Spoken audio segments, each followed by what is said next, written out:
नमस्कार, मैं अशोक कुमार पांडे और स्वागत है आपका। ईरान वाला वार तो चल ही रहा है। इजराइल अमेरिका ईरान वाला वार तो चल ही रहा है। उस पर लगातार अपडेट्स हो रही हैं, उस पर लगातार बात हो रही है। अभी तुरंत की अपडेट यह है कि जो हमला नगेयो में हुआ था, जिसको बताया जा रहा था कि नगेयो में हमला हुआ है, वो दरअसल एक इंडस्ट्रियल कॉम्प्लेक्स पे हमला हुआ था। इंडस्ट्री थी। बताया यह जा रहा है कि वहां पर ड्रोन बनाया जाता था। यह जगह दिमोना के बिल्कुल पास है, जो न्यूक्लियर प्लांट उनका है उसके बिल्कुल पास है। यहां पर ड्रोन बनाया जाता था और उस ड्रोन बनाने वाली फैक्ट्री को ईरान ने अपने मिसाइल के हमले में पूरी तरह से तबाह कर दिया है।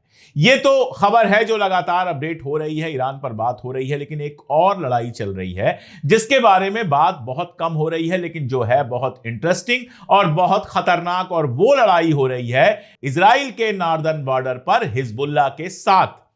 आप सोच के देखिए कि इजराइल जैसे जैसे वहां पर आगे बढ़ा, वैसे वैसे वहां की जो सेना है, लेबनान की जो आर्मी है, वो पीछे हटती चली गई। यानी लेबनान की आर्मी ने अपने मुल्क पर हमला करने के लिए इजराइल को खुली छूट दे दी, रास्ता खाली कर दिया। कभी आप सोच सकते हैं कि किसी मुल्क की आर्मी दुश्मन के सामने लड़ने की जगह पीछे हटती चली जाए, इसलिए क्योंकि अमेरिका से ऑर्डर आया था कि इजराइल को डिस्टर्ब नहीं करना है।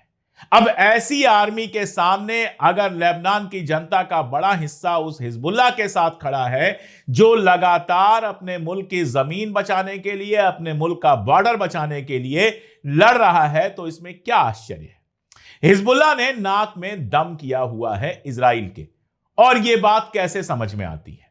यह बात इस बात से समझ में आती है कि एक महीने पहले, बल्कि एक महीने से ज्यादा वक्त हो गया, जब हमला किया था इजराइल ने दोबारा से लेबनान के ऊपर, या यूं कहें कि हिजबुल्लाह के ऊपर, तो यह दावा किया गया था कि हिजबुल्लाह को डिसआर्म कर दिया जाएगा, उससे हथियार पूरी तरह से छीन लिए जाएंगे।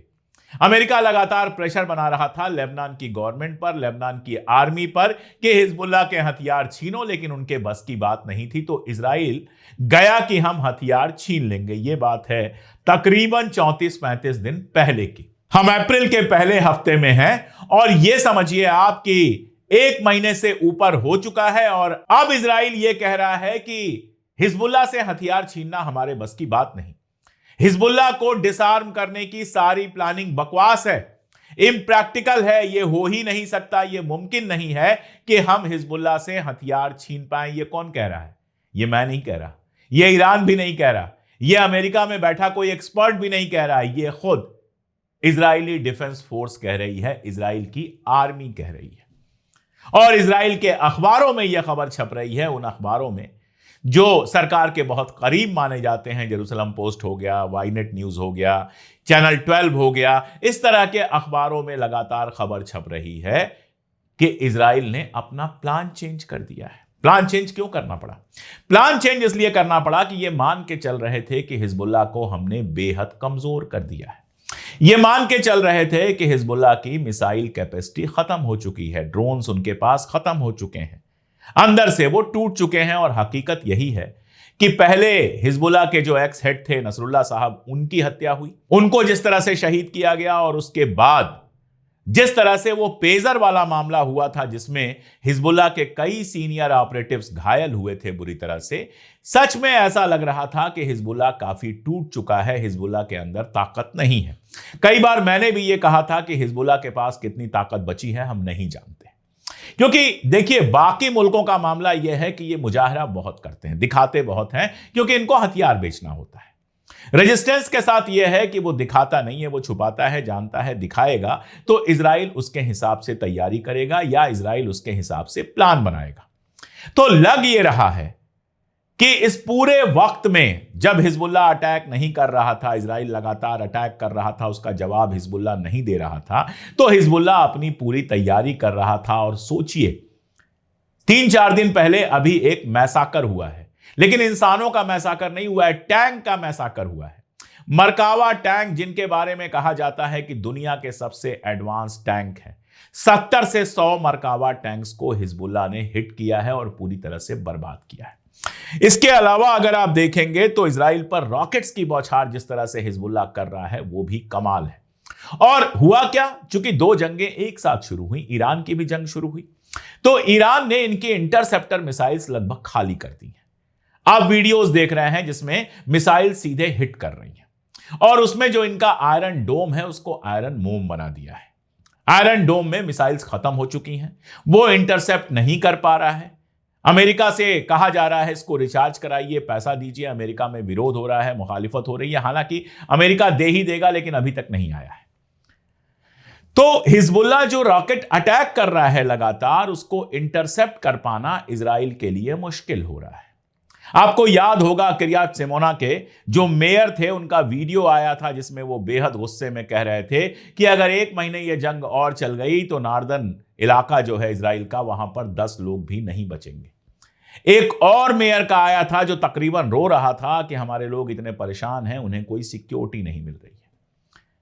कल एक वीडियो जारी किया आईडीएफ ने और उस वीडियो में बाकायदा दिखाया कि किस तरह से लेबनान में जो आर्मी वाले घायल हो रहे हैं उनको लाया जा रहा है। क्यों दिखाया? इसलिए दिखाया क्योंकि इजराइल में लगातार यह सवाल उठ रहा था कि जो मरने के लिए भेज दिया गया है नार्दर्न इलाके में हिजबुल्लाह से लड़ने के लिए, उनका कोई ख्याल नहीं रखा जा रहा है। तो आर्मी ने यह बताया, नहीं हम ख्याल रख रहे हैं, हम उनको हेलीकॉप्टर से लेकर आ रहे हैं और इलाज कर रहे हैं। लेकिन इससे बेपर्द क्या हुआ? इससे बेपर्द इजराइल का यह दावा हुआ कि हमारे लोग घायल नहीं हो रहे हैं। अगर हेलीकॉप्टर में भर भर के लाना पड़ रहा है घायलों को और लाशों को, इसका सीधा सा मतलब है कि हिजबुल्लाह के हमले में ढेर सारे लोग घायल भी हो रहे हैं और मारे भी जा रहे हैं। नंबर्स नहीं बताए जा रहे हैं। 4 सैनिकों को दिखाया गया था जो मारे गए थे हिजबुल्लाह के हमले में, उसके बाद किसी की शक्ल नहीं दिखाई गई। लेकिन हकीकत यह है कि वहां से लगातार लाशें आ रही हैं, वहां से लगातार बुरी तरह से घायल होकर लोग आ रहे हैं। यानी हिजबुल्लाह जबरदस्त सरदर्द दे रहा है। और अब इजराइल ने एक नया प्लान बनाया है कि एक बफर जोन हम बनाएंगे। जो नक्शा आप देख पा रहे हैं स्क्रीन पर, इसमें लिटनी रिवर के साथ तकरीबन 5-7 किलोमीटर का एक बफर जोन बनाने की बात हुई है कि यह बफर जोन होगा जिसमें इजराइल का जाहिर तौर पर कब्जा होगा। अब यह बफर जोन मान लीजिए ये बना भी लेते हैं, क्योंकि लेबनान की आर्मी मुकाबला नहीं करेगी, अकेले हिजबुल्लाह को मुकाबला करना है। मान लीजिए, फर्ज कीजिए कि ये बना भी लेते हैं, तो एक खतरा लगातार रहेगा कि हिजबुल्लाह इस बफर जोन को बने नहीं रहने देगा। ड्रोन से वो लगातार इस पर हमला करेगा और हिजबुल्लाह ने यह साबित कर दिया है कि ड्रोन्स की उसके पास कोई कमी नहीं है। सीरिया के फाल के बावजूद उसके पास न ड्रोन्स की कमी है, न मिसाइल की कमी है। वो पिछले 1 महीने से लगातार हमले कर रहा है। और अगर केवल अभी 24-48 घंटों के बीच के हमलों की बात करें तो बाकायदा वीडियो जारी कर रहा है जिसमें दिखा रहा है कि किस तरह से तमाम मिलिट्री इंस्टॉलेशंस को और घरों को और तमाम इस तरह की चीजों को नुकसान पहुंचा रहा है। तो अगर यह बफर जोन बन भी जाता है तो एक्सपर्ट्स का कहना यह है कि हिजबुल्लाह लगातार इसके ऊपर ड्रोन बरसाता रहेगा और इसको खाली करा के मानेगा। किसी भी हालत में इसको ऐसा नहीं बना रहने देगा। अब बफर जोन बनाने के लिए किया जा रहा है?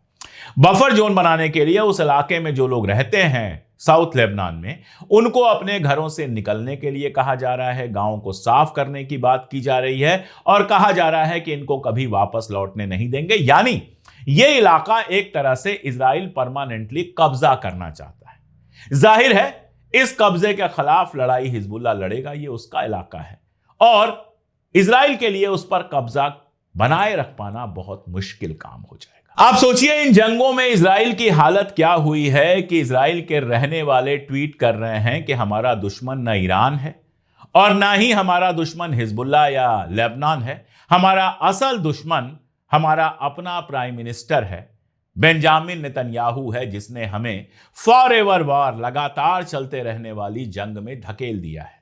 एक दिन भी सांस लेने की फुर्सत नहीं है, लगातार हमले, लगातार सारा कुछ चल रहा है। जब गजा में इजराइल एक तरह से लड़ाई कर रहा था क्योंकि लोग इसके मारे जा रहे थे, लेकिन एयर डिफेंस जैसी कोई चीज नहीं थी हमास के पास, तो लगातार घर गिरा रहा था, लोगों को मार रहा था, तो यही इजरायली खुशी मना रहे थे।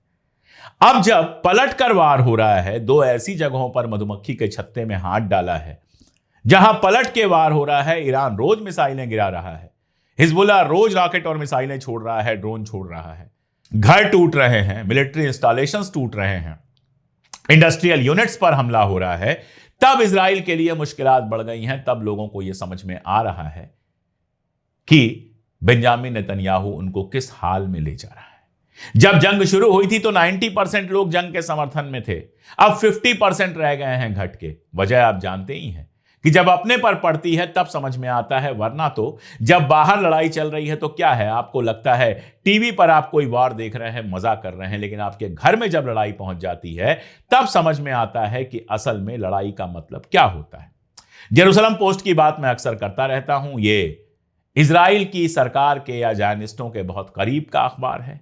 ये छापता है कि जिस तरह की लड़ाई लड़ी जा रही है उसमें हमारी डेमोक्रेसी पर रिस्क है, हमारे सोशल जो कोहेसिव स्ट्रक्चर है, यानी मिलजुल के रहने का, पता नहीं किसके साथ ये मिलजुल के रहते हैं, क्योंकि यहूदियों के अलावा जो भी हैं उनके ऊपर तो सिर्फ और सिर्फ ये जुल्म करते रहते हैं, ईसाइयों तक पर, तो उस पर खतरा पहुंचेगा। और जो आखिरी चीज लिखी है वो सबसे इंपॉर्टेंट है कि लॉन्ग टर्म स्टेबिलिटी पर खतरा पहुंचेगा, यानी इस तरह की जंगें अगर लगातार जारी रहीं तो इजराइल के लिए अपने वजूद को बचा पाना भी आसान काम नहीं होगा। मैं आपको याद दिला दूं कि आईडीएफ के चीफ ने, इजराइल की आर्मी के चीफ हलेवी साहब ने यह बात कही है कि हमारे पास सैनिकों की कमी हो रही है, सैनिक बुरी तरह से थके हुए हैं और अगर हमें नई भर्तियां नहीं मिलेंगी तो लड़ पाना बहुत मुश्किल होगा। इसीलिए ईरान में जो जमीन पर उतरने का अमेरिका प्लान बना रहा है, इजराइल ने हाथ जोड़ लिए हैं कि हमारे सैनिक उसमें शामिल नहीं होंगे।